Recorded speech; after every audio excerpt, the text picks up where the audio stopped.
Bonjour Dominique Sopo, vous avez été pendant 9 ans le président de SOS Racisme, vous êtes aujourd'hui membre du Conseil national du Parti socialiste et l'un des militants antiracistes en France les plus actifs. Vous publiez donc un livre, La grande peur des belles âmes, chez Grasset, où vous dénoncez le manque dans la lutte contre le racisme de la gauche. Est-ce que l'affaire Dieudonné vous donne tort aujourd'hui ?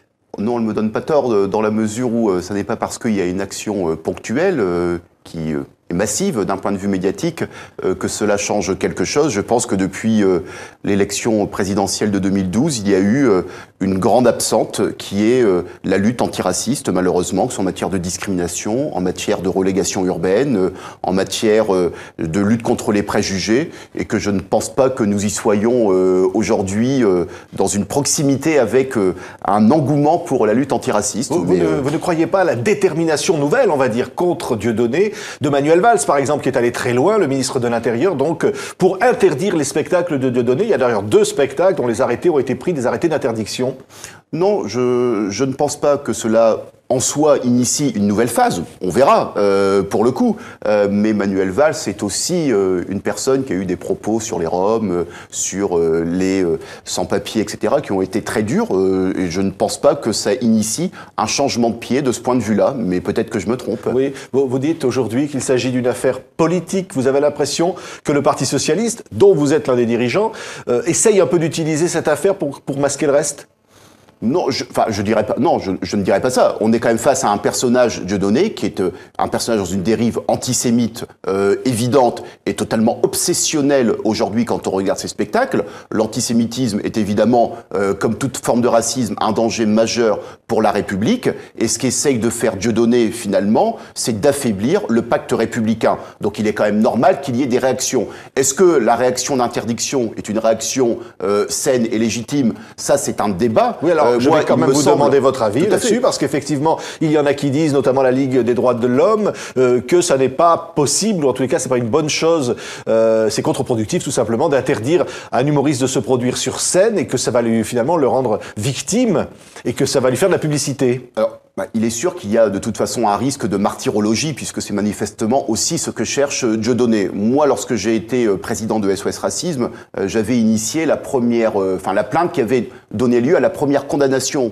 définitive de Dieudonné, et bien d'autres ont suivi par la suite. Ce personnage a été condamné à plusieurs reprises à des amendes qu'il n'a jamais payées. Il a manifestement organisé son insolvabilité, c'est connu depuis des années. Je m'étonne que ces peines n'aient jamais été honorées par Dieudonné, qu'il y ait eu aussi peu d'actions qui aient été faites. De la part de qui ? De la part de l'État aujourd'hui ? De l'État, bien évidemment, oui. De la part de l'État. Donc vous dénoncez une sorte d'hypocrisie, alors, en quelque sorte. Non, pas une hypocrisie, une inertie de la part de l'État par rapport à ce personnage, puisque ça fait des années que les organisations antiracistes alertent sur le fait que ce personnage est multicondamné et que pourtant, ça n'a jamais aucune conséquence sur lui, puisqu'il ne paye pas ses amendes de toute façon, qu'il organise quasiment ouvertement sur la place publique son insolvabilité, qu'il maquille son patrimoine au vu et au su de tout le monde, ça n'a aucune conséquence. Donc, comment veut-on arrêter un personnage par des décisions de justice si il constate que ces décisions de justice n'ont absolument aucun impact sur sa personne? Et je pense qu'on arrive ici au bout d'un processus qui fait qu'aujourd'hui on se pose la question de l'interdiction, mais peut-être que si on avait agi auparavant et qu'on avait fait en sorte d'arrêter ce personnage auparavant, notamment en faisant en sorte qu'il honore ses condamnations, peut-être que nous ne serions pas dans ce débat aujourd'hui. Oui. Alors, est-ce que vous partagez le point de vue de la Ligue des droits de l'homme qui dit, finalement, si on interdit à Dieudonné de se produire sur scène, c'est-à-dire avant même qu'il ait pu éventuellement commettre des délits à travers des propos qu'il pourrait tenir sur scène, c'est un recul du droit fondamental en France et qu'en quelque sorte, c'est une victoire de Dieudonné?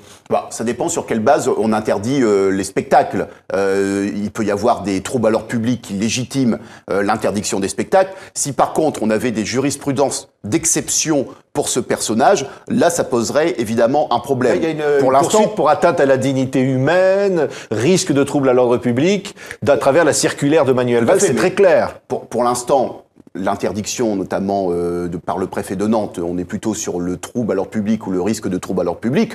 Donc là, on est sur des fondements assez classiques. Si on va sur des fondements un peu bricolés, là, évidemment, on risque de basculer dans autre chose qui ne serait pas forcément, souhaitable. Oui, en Suisse, où il va se produire, et de manière tout à fait légale, on dit on n'interdit pas à un humoriste de se produire sur scène, même si on connaît Dieudonné, parce que simplement la plus haute juridiction l'a décidé ainsi, et parce que finalement on est un État de droit.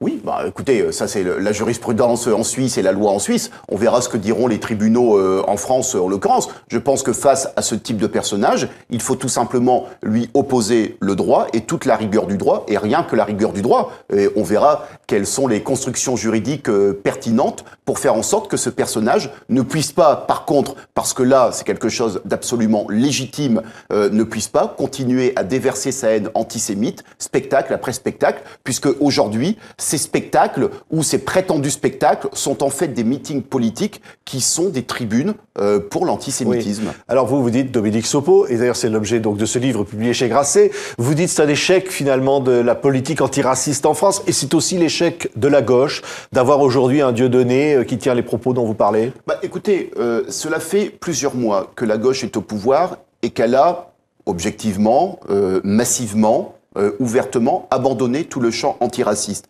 Avec d'ailleurs une analyse qui consistait à dire de toute façon on ne va pas en parler parce que ça va faire monter le Front National. Mais lorsqu'on ne parle pas des questions de vivre ensemble, forcément, notamment dans une société qui se pose des questions, dans laquelle il y a des tensions sur ces sujets, eh bien, le fait de vouloir évacuer un débat fait que ce débat, de toute façon, revient de façon délétère et de façon nauséabonde, d'une façon ou d'une autre. Et il me semble que si aujourd'hui, on a vu davantage d'actions antiracistes, qu'on a vu davantage de réflexions et d'actions sur la question du vivre ensemble, Dieudonné serait un épiphénomène et aurait eu l'herbe même coupée sous le pied. Ça n'est malheureusement pas le cas et je pense qu'il y a réflexion à avoir sur comment on peut se retrouver après 1 an et demi de gouvernement de gauche, dans une telle situation qui rappelle par ailleurs tous les propos racistes ouvertement contre Christiane Taubira, etc., etc.